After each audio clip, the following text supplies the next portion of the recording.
There we go. Good afternoon again, everyone. And welcome to actually my videos, I guess. Decided that I'm going to try and post every day, or if not twice a day. Today, I want to talk about what this channel was originally set up for. To discuss the truth and reconciliation that is a part of the ongoing negotiations between the Government of Canada, the provinces, and local Indigenous people. And I will eventually get back to that because there's a lot of misinformation coming from all sides in this. All needs to be straightened out. You can't really have reconciliation until you get through truth.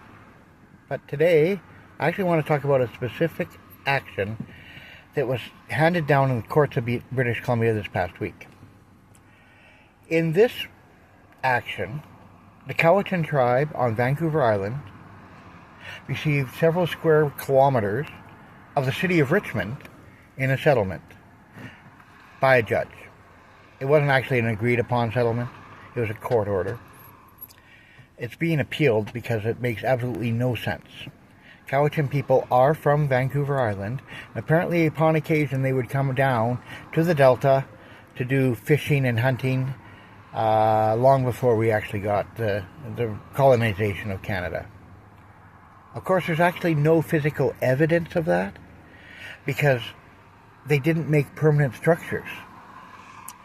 Now, I have no issue with continuing our process and settlement for that little dog interruption, in settlement with nations throughout and around Canada. But one of the things that these can never have is any type of resolution or solution which leaves the current property owners not owning their property. The city of Richmond is rather dense, so there's an awful lot of people who will be hit and damaged by this action. The appeal process as it is ongoing needs to keep that in mind.